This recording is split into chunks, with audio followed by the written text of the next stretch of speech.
মোৰ ছাত্ৰ ছাত্ৰীসকল তোমালোক সকলোকে আমাৰ এই চেনেলটোলৈ পুনৰবাৰ স্বাগতম জনাইছোঁ। আজিৰ এই ভিডিঅ'টিত 5000 MCQ চিৰিজৰ পাৰ্ট 10 তোমালোকৰ বাবে লৈ আহিছোঁ। পাৰ্ট 10ত আমি কুৱেশ্যন নম্বৰ 223ৰ পৰা আলোচনা কৰিম। ভিডিঅ'টি শেষলৈকে চাই থাকিবা। 223 নম্বৰ প্ৰশ্নটো আছিল যে বংগ বিভাজন কোন চনত প্ৰত্যাহাৰ কৰা হৈছিল? When was the partition of Bengal withdrawn? Options চোৱা তোমালোকে। অপশ্যন এত আছিলে 1925 চন, অপশ্যন নম্বৰ বিত আছিলে 1911 চন, অপশ্যন চি 1937 চন, অপশ্যন নম্বৰ ডিত আছিলে 1928 চন। অপশ্যন কেইটাৰ ভিতৰত কাৰেক্ট যিটো আনচাৰ সেয়া হ'ব অপশ্যন নম্বৰ বিত থকাটো 1911 চনত বংগ বিভাজন প্ৰত্যাহাৰ কৰা হৈছিল। নেক্সট প্ৰশ্নটো তোমালোকে চোৱা। প্ৰশ্ন নম্বৰ 224। প্ৰশ্নটো আছিলে থাবু Mbeki was shown in as.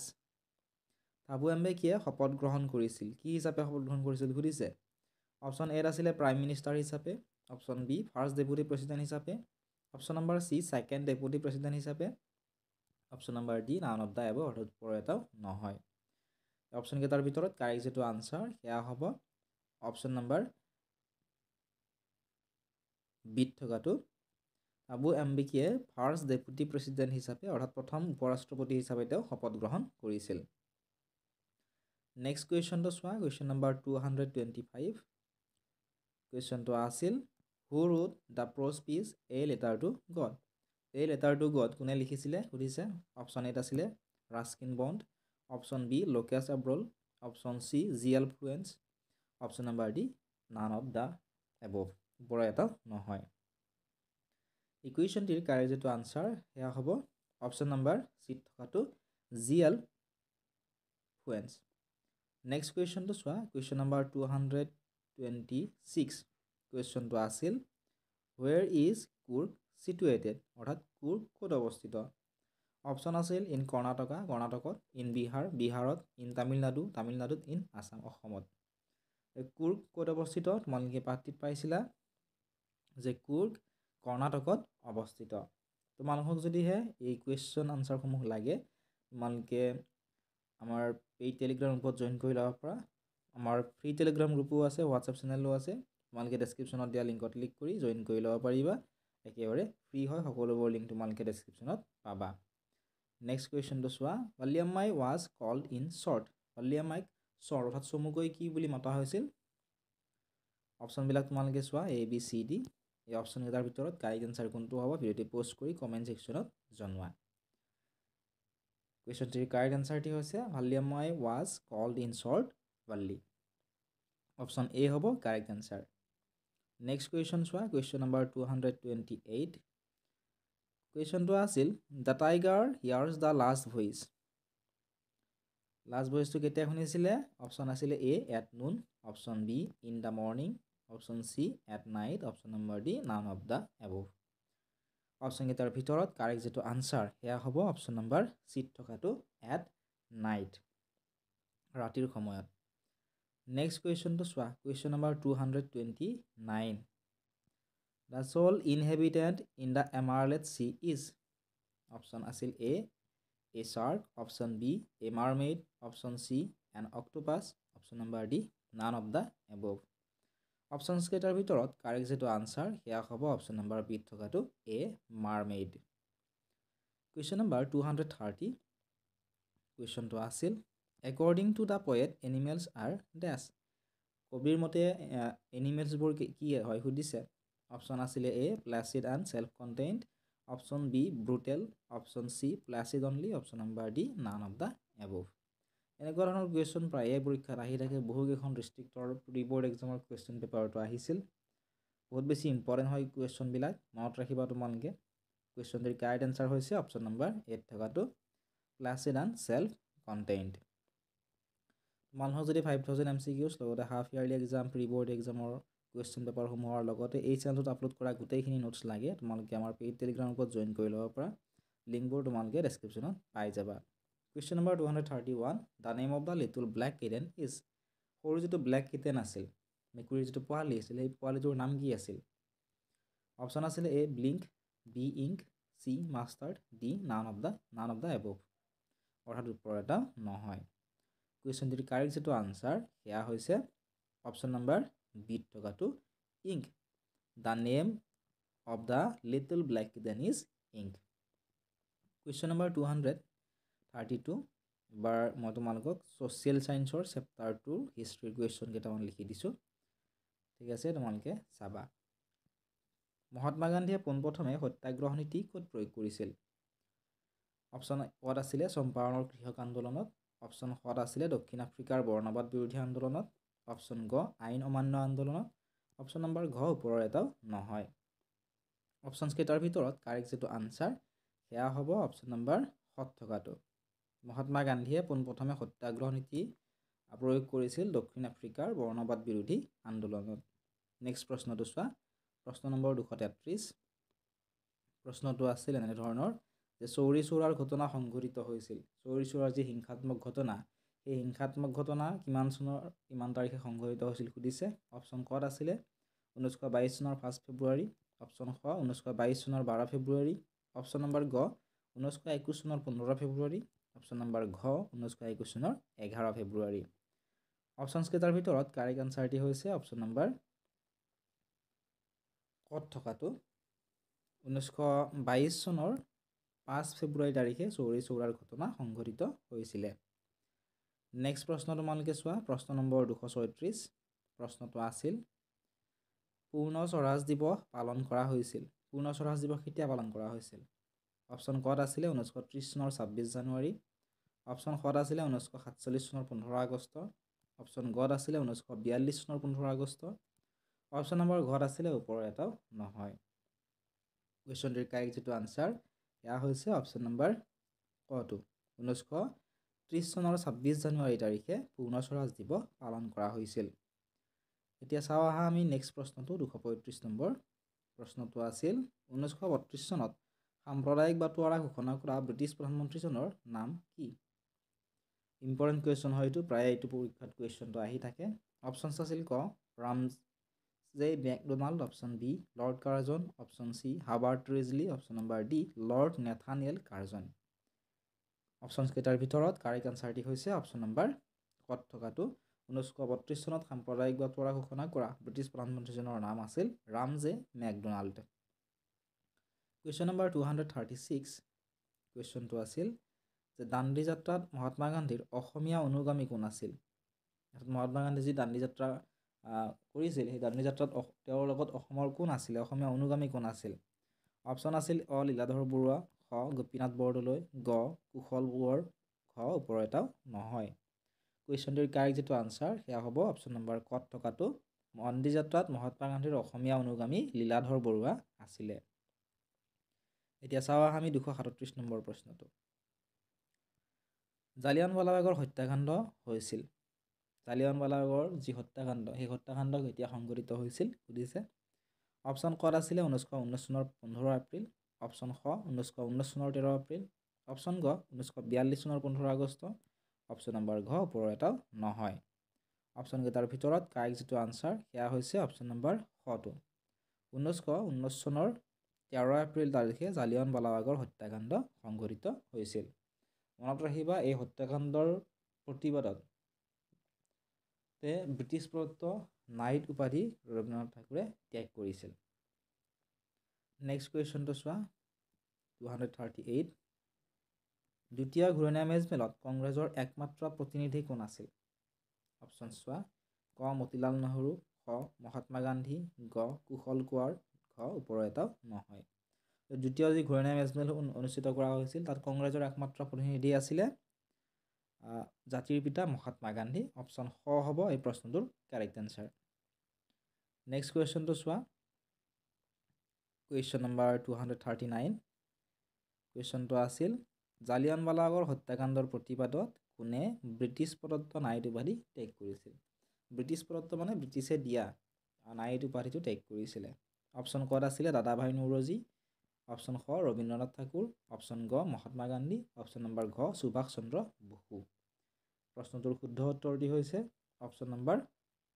খটো জালিয়ানৱালাবাগৰ হত্যাকাণ্ডৰ প্ৰতিবাদত ৰবীন্দ্ৰনাথ ঠাকুৰে ব্ৰিটিছ প্ৰদত্ত নাইট উপাধি ত্যাগ কৰিছিল প্ৰশ্ন নম্বৰ 240 প্ৰশ্নটো আছিল এনেধৰণৰ যে ৰাওলাট আইন বলবৎ কৰা হৈছিল অপশ্যনছ আছিলে ক 1919 চনৰ 18 মাৰ্চৰ পৰা, অপশ্যন খ 1918 চনৰ 18 ফেব্ৰুৱাৰীৰ পৰা, অপশ্যন গ 1921 চনৰ মাৰ্চৰ পৰা, অপশ্যন নম্বৰ ঘ ওপৰৰ এটাও নহয়। অপশ্যন কেইটাৰ ভিতৰত কাৰেক্ট যিটো আনচাৰ সেয়া হ'ব অপশ্যন নম্বৰ কত থকাটো। 1919 চনৰ মাৰ্চ মাহৰ পৰা ৰাওলাট আইন বলবৎ কৰা হৈছিলে। প্ৰশ্ন নম্বৰ 241টো চোৱা। দ্বিতীয় ঘূৰণীয়া মেজমেল কোন চনত অনুষ্ঠিত হৈছিলে? অপশ্যন চোৱা, কত আছিলে 1936 চন, অপশ্যন খ 1931 চন, অপশ্যন গ 1921 চন, অপশ্যন নম্বৰ ঘ 1942 চন। অপশ্যন কেইটাৰ ভিতৰত কাৰেক্ট আনচাৰটি হৈছে অপশ্যন নম্বৰ খটো। 1931 চনত দ্বিতীয় ঘূৰণীয়া মেজমেল অনুষ্ঠিত কৰা হৈছিলে। নেক্সট প্ৰশ্নটো চোৱা 242 নম্বৰ। প্ৰশ্নটো আছিল সীমান্ত গান্ধী ৰূপে খ্যাত বা জনাজাত মানুহজনৰ নাম কি? ইম্পৰ্টেণ্ট কুৱেশ্যন হয় এইটো। লাষ্ট ইয়াৰ বহুকেইখন ডিষ্ট্ৰিক্টৰ কুৱেশ্যন পেপাৰত এই কুৱেশ্যনটো আহিছিল, কিন্তু এই বছৰৰ যি প্ৰি বৰ্ড এক্সাম আছে বা প্ৰি টেষ্ট এক্সাম আছে তাত কিন্তু কুৱেশ্যনটো প্ৰায় কমকৈ অহা দেখিবলৈ পোৱা গৈছে। ক নম্বৰত আছিল খান আব্দুল গফুৰ খান, খ কৰিম খান, গ মহাত্মা গান্ধী, ঘ ওপৰ এটাও নহয়। বহুতেই এই কুৱেশ্যনৰ শুদ্ধ আনচাৰ মহাত্মা গান্ধী দি থৈ আহে, কিন্তু এইটো শুদ্ধ উত্তৰ নহয়। ঠিক আছে, এই কুৱেশ্যনটোৰ কাৰেক্ট আনচাৰ হৈছে অপশ্যন নম্বৰ কত থকাটো খান আব্দুল গফুৰ খান। খান আব্দুল গফুৰ খানক সীমান্ত গান্ধী ৰূপে জনা যায়। ঠিক আছে, এইটো হ'ব কাৰেক্ট আনচাৰ। প্ৰশ্ন নম্বৰ 243টো চোৱা। সবৰমতী আশ্ৰমৰ পৰা দাণ্ডিৰ দূৰত্ব কিমান? অপশ্যন কত আছিলে প্ৰায় 385 কিলোমিটাৰ, অপশ্যন খ প্ৰায় 285 কিলোমিটাৰ, অপশ্যন গ প্ৰায় 180 কিলোমিটাৰ, অপশ্যন নম্বৰ ঘ ওপৰৰ এটা নহয়। প্ৰশ্নটিৰ শুদ্ধ উত্তৰটি হৈছে অপশ্যন নম্বৰ কত থকাটো। সবৰমতী আশ্ৰমৰ পৰা দাণ্ডিৰ দূৰত্ব হৈছে প্ৰায় 385 কিলোমিটাৰ। প্ৰশ্ন নম্বৰ 244। কোনখন আন্দোলনক আগষ্ট বিপ্লৱ নামেৰে জনা যায়? ইম্পৰ্টেণ্ট কুৱেশ্যন হয় বহুত বেছি। অপশ্যন কত আছিলে আইন অমান্য আন্দোলন, অপশ্যন নম্বৰ খ ভাৰত ত্যাগ আন্দোলন, অপশ্যন গ অসহযোগ আন্দোলন, অপশ্যন নম্বৰ ঘ ওপৰৰ এটাও নহয়। প্ৰশ্নটিৰ শুদ্ধ উত্তৰ কোনটো হ'ব ভিডিঅ'টি পোষ্ট কৰি কমেণ্ট ছেকশ্যনত তোমালোকে জনোৱাচোন যে কোনখন আন্দোলনক আগষ্ট বিপ্লৱ নামেৰে জনা যায় আৰু কিয় সেই আন্দোলনখনক আগষ্ট বিপ্লৱ নামেৰে জনা যায়। প্ৰশ্নটিৰ কাৰেক্ট যিটো আনচাৰ সেয়া হ'ব অপশ্যন নম্বৰ খত থকাটো ভাৰত ত্যাগ আন্দোলন। ভাৰত ত্যাগ আন্দোলনক আগষ্ট বিপ্লৱ নামেৰেও জনা যায়। মনত ৰাখিবা ভাৰত ত্যাগ আন্দোলন হৈছিলে 1942 চনত। 1942 চনৰ মাৰ্চ মাহত এই আন্দোলনটো আৰম্ভ হোৱাৰ বাবে এই আন্দোলনক আগষ্ট বিপ্লৱ নামেৰে জনা যায়। নেক্সট প্ৰশ্ন চোৱা। বংগ বিভাজন আৰু স্বদেশী আন্দোলন চেপ্টাৰ 3 পৰা ছ'চিয়েল ছায়েন্সৰ। 1905 খ্ৰীষ্টাব্দৰ কোন তাৰিখে বংগ বিভাজন কাৰ্যকৰী হৈছিলে? অপশ্যন আছিলে ক 1905 চনৰ 16 অক্টোবৰ, অপশ্যন খ 1905 চনৰ 14 অক্টোবৰ, অপশ্যন গ 1905 চনৰ 11 অক্টোবৰ, অপশ্যন নম্বৰ ঘ 1905 চনৰ 12 অক্টোবৰ। প্ৰশ্নটিৰ কাৰেক্ট আনচাৰটি হ'ব অপশ্যন নম্বৰ কত থকাটো 1905 চনৰ 16 অক্টোবৰ তাৰিখে বংগ বিভাজন কাৰ্যকৰী হৈছিল। প্ৰশ্ন নম্বৰ 255টো চোৱা। প্ৰশ্নটো আছিল এনেধৰণৰ বিদেশী পণ্য বৰ্জনৰ প্ৰস্তাৱ কোনখন সভাত কিমান তাৰিখে গ্ৰহণ কৰা হৈছিল? অপশ্যন কত আছিলে 1905 চনৰ 16 আগষ্ট তাৰিখে, অপশ্যন খ 1905 চনৰ 7 আগষ্ট তাৰিখে, অপশ্যন গ 1905 চনৰ 16 অক্টোবৰ তাৰিখে, অপশ্যন নম্বৰ ঘ 1905 চনৰ 14 অক্টোবৰ তাৰিখে।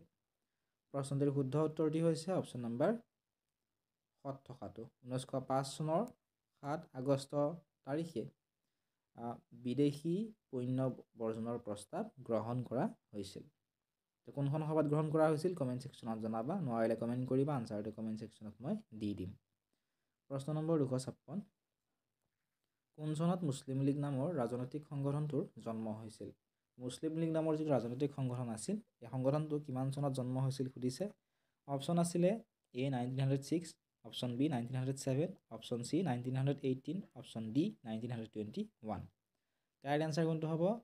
কাৰেক্ট আনচাৰটি হ'ব অপশ্যন নম্বৰ 8 থকাটো। 1906 চনত মুছলিম লীগ নামৰ ৰাজনৈতিক সংগঠনটোৰ জন্ম হৈছিলে। প্ৰশ্ন নম্বৰ 257। বংগদেশৰ একত্ৰীকৰণ কেতিয়া হৈছিল? অপশ্যন এত আছিলে 1911 চনৰ 12 ডিচেম্বৰ, অপশ্যন বিত আছিলে 1912 চনৰ 12 ডিচেম্বৰ, অপশ্যন চিত আছিলে 1912 চনৰ 10 ডিচেম্বৰ, অপশ্যন নম্বৰ ডিত আছিলে 1912 চনৰ 15 ডিচেম্বৰ। কাৰেক্ট আনচাৰটি হৈছে অপশ্যন নম্বৰ কত থকাটো 1911 চনৰ 12 ডিচেম্বৰ তাৰিখে বংগদেশৰ একত্ৰীকৰণ হৈছিল। প্ৰশ্ন নম্বৰ 258 চোৱা। বাল গংগাধৰ তিলক জনপ্ৰিয়ভাৱে ডেছ নামেৰে জনাজাত। ইয়াতে আমাক এই খালী ঠাইখিনিত কি হ'ব সুধিছে। ঠিক আছে, এইখিনিত কি হ'ব আমাক সুধিছে। অপশ্যন কত আছিলে লোকমান্য তিলক, অপশ্যন খ বাপুজি, অপশ্যন গ খান আব্দুল গফুৰ খান, অপশ্যন নম্বৰ ঘ ওপৰৰ এটাও নহয়। বাল গংগাধৰ তিলকদেৱক জনপ্ৰিয়ভাৱে লোকমান্য তিলক নামেৰে জনা যায়। প্ৰশ্ন নম্বৰ 259। বংগভংগ বিৰোধী আন্দোলনক আন কি নামেৰে জনা যায়? অপশ্যন চোৱা ক আইন অমান্য আন্দোলন, খ স্বদেশী আন্দোলন, গ ভাৰত ত্যাগ আন্দোলন আৰু ঘত আছিলে ওপৰৰ এটাও নহয়। প্ৰশ্নত আমাক কি সুধিছে যে বংগভংগ আন্দোলনক আন কি নামেৰে জনা যায়? বংগভংগ আন্দোলনক আন কি নামেৰে জনা যায়? আন স্বদেশী আন্দোলন নামেৰে জনা যায়। প্ৰশ্ন নম্বৰ 260। কোন ভাইচৰৰ সময়ত বংগ বিভাজন হৈছিল? অপশ্যন চোৱা কত আছিলে হাবাৰ্ট ৰিজলি, খত আছিলে লৰ্ড নেথানিয়েল কাৰ্জনৰ দিনত, গত আছিলে লৰ্ড মিণ্টু, ঘত আছিলে লৰ্ড ডেলহাউচি। এইকেইজনৰ ভিতৰত কাৰ সময়ত বংগ বিভাজন হৈছিল? কোন ভাইচৰৰ হৈ থাকোঁতে? কাৰেক্ট আনচাৰ হ'ব অপশ্যন নম্বৰ কত থকাটো লৰ্ড নেথানিয়েল যেতিয়া কাৰ্জন যেতিয়া ভাইচৰয় হিচাপে আছিল তেতিয়া বংগ বিভাজন হৈছিলে। নেক্সট চোৱা 261 নম্বৰ প্ৰশ্ন। ভাৰতত প্ৰথম ৰেলপথ কোনে আৰম্ভ কৰিছিল? অপশ্যন ক লৰ্ড মিণ্টু, অপশ্যন খ লৰ্ড ডেলহাউচি, অপশ্যন গ হাবাৰ্ট ৰিজলি, অপশ্যন ঘ লৰ্ড নেথানিয়েল কাৰ্জনৰ দিনত। কাৰেক্ট এনচাৰটি হৈছে ভাৰতত প্ৰথম ৰেলপথ আৰম্ভ কৰিছিলে লৰ্ড ডেলহাউচিয়ে। অপশ্যন বি হ'ব কাৰেক্ট এনচাৰ। নেক্সট চোৱা কুৱেশ্যন নম্বৰ 262। কুৱেশ্যনটো আছিলে যে বংগদেশত জাতীয় শিক্ষা পৰিষদ নামৰ অনুষ্ঠানটো কেতিয়া গঠন হৈছিল? অপশ্যন এত আছিলে 1906 চনৰ 11 মাৰ্চ, অপশ্যন বিত আছিলে 1905 খ্ৰীষ্টাব্দৰ 6 মাৰ্চ, অপশ্যন গত আছিলে 1905 খ্ৰীষ্টাব্দৰ 9 মাৰ্চ, অপশ্যন ঘত আছিলে 1905 খ্ৰীষ্টাব্দৰ 21 মাৰ্চ। অপশ্যনকেইটাৰ ভিতৰত কাৰেক্ট যিটো আনচাৰ সেয়া হৈছে অপশ্যন নম্বৰ কত থকাটো 1906 খ্ৰীষ্টাব্দৰ 11 মাৰ্চ তাৰিখে বংগদেশত জাতীয় শিক্ষা পৰিষদ নামৰ অনুষ্ঠানটো গঠন হৈছিল। প্ৰশ্ন নম্বৰ 263 চোৱা। আজিৰ ভিডিঅ'ৰ শেষৰ প্ৰশ্ন। স্বদেশী আন্দোলনৰ সময়ছোৱাত যুগান্তৰ নামৰ সংবাদপত্ৰখন সম্পাদনা কোনে কৰিছিল? অপশ্যনবিলাক চোৱা। এত আছিলে আচাৰ্য প্ৰফুল্ল ৰায়, বিত আছিলে ভূপেন্দ্ৰনাথ দত্ত, চিত আছিলে অম্বিকাগিৰি ৰায়চৌধুৰী আৰু ডিত আছিলে আচাৰ্য প্ৰফুল্ল ৰায়। অপশ্যনকেইটাৰ ভিতৰত শুদ্ধ উত্তৰ কোনটো হ'ব ভিডিঅ'টি পোষ্ট কৰি তোমালোকে কমেণ্ট ছেকশ্যনত জনাবা। নোৱাৰিলে কমেণ্ট কৰিবা, কমেণ্ট ছেকশ্যনত মই আনচাৰটো দি দিম। PDF-সমূহ যদি লাগে হোৱাটছআপত মেছেজ কৰিবলৈ নাপাহৰিবা। লগতে হোৱাটছআপ চেনেলৰ লিংক ডেছক্ৰিপশ্যনত দিয়া আছে, তাত ক্লিক কৰি তোমালোকে জইন কৰি ল'বা। চেনেলটো যদি ছাবস্ক্ৰাইব কৰা নাই ছাবস্ক্ৰাইব কৰি দিবা।